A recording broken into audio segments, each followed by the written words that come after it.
Welcome to Pro Cycling Manager 2019, and let's see if this new version of PCM 2019, if it's really something that's worth it if you already had a previous version. Now, the nice thing is we have here a nice What's New button as soon as you log in, so we can have a quick overview. We'll start them at the back and then slowly work our way front, and I'll give you a short detailed list on my opinion on it.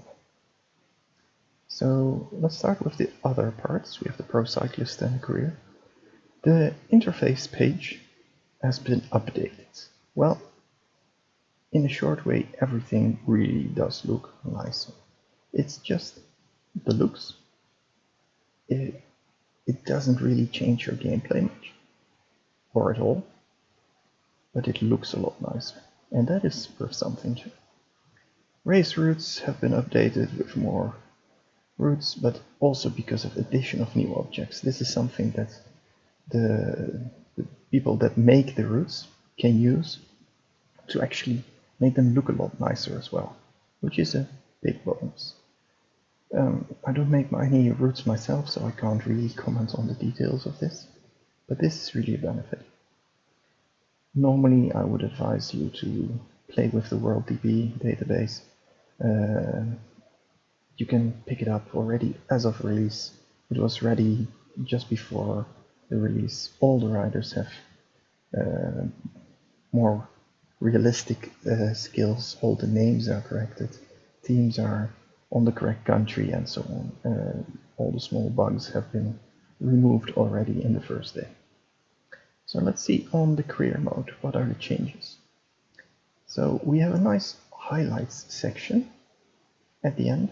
It basically shows you the most important races, who were the winners of what jerseys. So, for example, for the Tour de France, you can have a look on who won it. You can also have a look on the monuments, on the classics. You'll have them all in one view. National Championships page looks a bit weird because it only shows some of the national championships, but hey. The transfers part is completely different. So you get to start a little bit earlier in May with making the choice of which riders you want to pursue.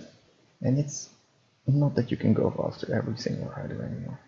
You really have to make a choice, and the system in place is quite nice. It goes a bit towards what you would have with Football Manager, for example. You really have to negotiate a bit, and let's see. It does at least bring it a lot more interesting this one. You can see it a bit more in the opposite direction if you go to the Pro Cyclist mode, where the contracts part is the opposite side. You tell your agent which teams you're interested in, and he will talk to those. You can't just sign for every team anymore. Also, at the start of a new cyclist career, it's tough to get directly into a World Tour team in the first season, while in the past, as long as your skills were okay, you had 10 out of 16 of them were interested in signing you, and probably one or two came quite fast after as well. Now, these are all positive changes. We also have the skills part, which I will show a little bit more in detail in a bit for what all of them do. 12 skills, 3 levels each. You can almost max them out all, because there are now 36 levels for the rider. Keep in mind, you already start at level 1, so there's only 35 skill ups. Only, there are 35 skill ups, that's a lot. But there's 36 skills, so you can max out all of them except 4. Now, the 36 levels for the rider is not a positive thing in my opinion. At the start you level very, very fast, and it kind of makes it a little bit too easy. Even if you play on the most difficult setting, it doesn't matter. I tried a stage rider climber career, or Pro Cyclist, for 4 months, and I was in the start of April, I was at 81 mountain, and I was still under the level where you normally used to start, level 9, and now you start at level 1. So you get huge skill ups in the first levels, and they can say the progression has been tweaked and rebalanced. This is not rebalanced at all, it's way too fast. Hopefully they will make a change in the near future. Onto the skills. Well, let's quickly show that while also showing something else at the same time. So I'm gonna randomly quickly create a new pro cyclist. I'll open with the World DB. We won't actually use it, but I'll just, I don't care about what is selected here. Just click a random team that gets automatically. And well, that's that. It's already here. Also, all the actual speeds in the game, if you want to speed up days where there are races to be had, or even if there's no races to be had, it goes, I would say, 3-4 times as fast as PCM 2018. Now, before going through the actual skill page, I have to say that is the best change of PCM 2019. You get to play the actual game a lot more in the same time. You don't have the waiting time anymore. This in itself should be worth it for you if you are someone who plays quite a bit. Now on the skills page, this is only for the pro cyclists. There are 4 groups: performance, personality, discovery, and race. I would say, let's start at the start. The fitness peak of performance. Usually your fitness peak is 12 to 18 days. But if you put a point in this, it goes up to 18 to 22 days. You can upgrade more, 22 to 26, or even 28 days. And in this last level, you can manually trigger it as soon as your bar hits 90 out of 100. That last bit is also a huge benefit. 28 days means you can easily have it for an entire Grand Tour. A little bit after as well, perhaps. Who knows, maybe there's a classic you want to ride. Quite strong, but nice. Willpower, this is also nice. A few times in a season, you can change a minus race day condition into a plus one. So you can do it twice, you can do it 4 times, you can do it 6 times. If you manage your training okay, this basically means you barely have any negatives the entire season. Huge benefit. Training. Now you might think you train faster. No. It basically means you don't get tired as easy. Buildup of tiredness is slightly reduced even more, and more marked during 1 week break. So take that 1 week break from time to time. Again, big benefit. You don't get tired, better race day conditions. You get your fitness peaks at the same time of the when you want them, basically. Better race day conditions. You have bad luck, you still have a negative one. Change it around. Better race day conditions. Big bonuses for your race day conditions. Personality. Very interesting ones. So charisma, more points for changing your race calendar and teammate requests. I never really had issues with this, so I don't know how useful this one per se is, but could be interesting. The next 2 are quite nice though. Attentiveness, gain more XP each month. Now, in this new system, you don't get experience based on the training that you set. You simply get 50 points per month. Or 55, 60, 65. Now, if you want to level up fast, this is a very good skill to take early on in your pro cyclist. Because over the course of a season, this last level gives you 15 points extra per month.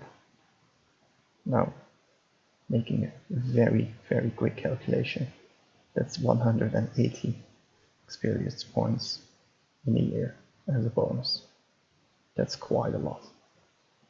In the early levels, that's easily 11. As you can see, 50 points moves you up to level 2 already. So at the end of January, or at the start of February basically, if you don't have any races, you're already level 2. 180 does add up quite fast. Now, the next one, the network. This is for choosing a new team, getting your agent to work on new teams. Every month you can put 1 point to tell your agent which team to increase the interest from. It helps a little bit. It's not a huge bonus, but if you can do it multiple times, or 3 times, or even 4 times, that has a big impact. And that can really make sure you get to join a team of your choice. Now, the discovery part, one of the most, I would say most interesting parts as well from Pro Cyclist Net. All the stats of the opponents are hidden, except for the ones at the start that are really known, really well-known riders, that if you know a little bit about cycling, you'll know, for example, Chris Froome, he's a good stage rider. Dylan Groenewegen, he's a good sprinter, and so on. Yeah? You will know roughly what their skills are, in some cases exactly. In some cases you just have a bar of like, yeah, I know he's a bit like that. And all in all, with the information skill, you will get a little faster, more information about those riders, the ones that are in the same race as you. Each time a little bit faster. Now, this is quite important because you want to know who are the most important riders that you're racing against. And it stays important because skills change over seasons for all riders. Now, passion is basically the same thing, but just looking on the race results, not really during the race itself. Get more, a little bit faster, a little bit faster. And then the last one is the exchange. It's really, really nice. The observation action in a race. Now, what it usually does, from what I've noticed, you get 3 observation actions in a race. One at the start of the race, another one around a third in, and another one around 2/3 in. You can leave them until 2/3 in, and then you have 3. Normally, if you select the observation action on a rider that you want to see, you will reveal the green bar.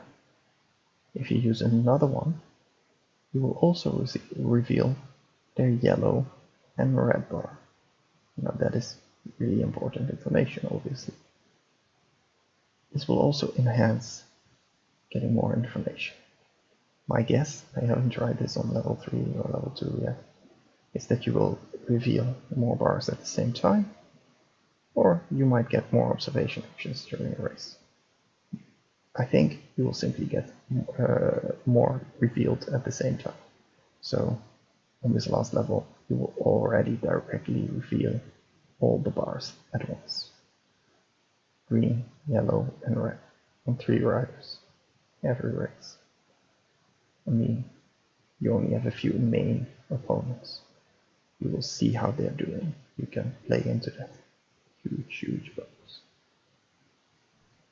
Now, the race ones.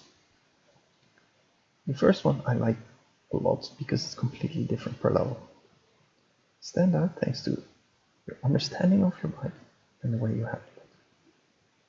Very technique, very good made for it. On level 1, you can go through the peloton quite fast, really fast. Or usually if you start at the back of the peloton and your goal for that particular race is to go in the breakaway. By the time you're at the front, the breakaway is already formed and is 2 minutes ahead. Good luck catching up. Like this, it's a big plus to actually get there in time. It can save you a lot of experience points early on. Very important. The next one is completely different. Aerodynamic position. You can adopt the position in order to obtain a slight increase in speed over gentle terrain. Now, I haven't been able to test this yet to see if you can also do this in a time trial. Obviously, this sounds a lot like something very important to be able to do on a time trial. Slight increase in speed in a time trial where everything is about just that. Very important. Perhaps in a sprint even, I don't know. Now, last one, the acrobatic descent. This is a dangerous one. You can try to go for broke on a descent, but the longer you try, the greater the risk of a fall. Now, I see here two riders come to mind. Nibali, the descent king of cycling, basically. He can really go down fast. Or, for example, the cheap port, who can go down fast as well. It has a tendency to go into that risk of a fall part a little bit more. Now, I like this. I don't know how much the risk of a fall gets increased, but I like it that it also has a drawback. You can trigger it when you really need it, but if not, well. Now, next one, stealth. It's a little bit vague. Also here, short-term bonus usable a few times. Yeah. During maneuvers to bluff opponents. What it actually does, when you try to suddenly attack, they don't react as fast. Or, yeah, there's a small delay in it. So you actually have a higher chance of getting away, getting a few seconds in between, and making sure they don't follow right away. It's a nice bonus, especially when attacking on short climbs. And the last one, super leader. When you have the role of leader in a race, enables a teammate to momentarily pass himself free. They can get that little bit extra in just to push a little bit harder before they completely burn themselves out. Once, twice, and 3 times during the race. It's a nice bonus, but I don't know how strong it is. I haven't tried this one yet. But yeah, all in all, I don't see myself using this one very often, to be honest. But hey, who knows? All in all, very nice options here. The only thing that I don't really like is that with 36 levels, 35 skill ups, you can maximize almost each and every one of them. Now, what my advice is, if you do create a new rider and you want to play it for quite a while, get the first one on technique and the first at least 2 on attentiveness quite fast to get a lot of experience early on and to not miss breakaways when you still get the task to go into them often at the start. Network is really nice. These 3 are nice. Observation is really handy. These are nice. Overall, I like it all. I would personally, if I would have to choose which one I would miss a point in, it would be in charisma, because I would never use all the points anyway. But that's up to everyone. Now, to get back to the start with the question, is PCM 2019 worth it? Well, that's up to yourself to decide. The game loads a lot faster. It saves you a lot of actual playing time during the time that you play the game. That is the biggest thing, in my opinion. There's a lot of features, especially to Pro Cyclist mode, with this new skill tree. But whether that's a better thing or not, I can't really say yet. It seems to me that it's a little bit too easy. You can catch that up by not making your pro cyclist have a grand champion potential. You can play on extreme mode. There are ways to make sure it's still at least a bit challenging. But the challenge drops out a little bit, so that's a little bit dangerous, especially if you want to play a rider all the way to 36. That takes some time. Now, on career mode, not a lot of changes, but the biggest one with the new way of negotiating, like this network one from skills on the pro cyclist mode, is really nice. It changes the feel a bit, it changes how you get the new riders. The play of the races itself is pretty much the same. It all looks quite similar. It's a little bit more sleek. So it is a small improvement in that also. But all in all, in my opinion, the biggest change is you will get a lot more playtime out of the time that you spent playing the game. And whether that's worth it to you, that's for you to decide. I went for it, also to see how it would be, but still I went for it, and I'm happy with it. But yeah, that's me. Either way, good luck in making your own choice, and thank you for watching. Bye.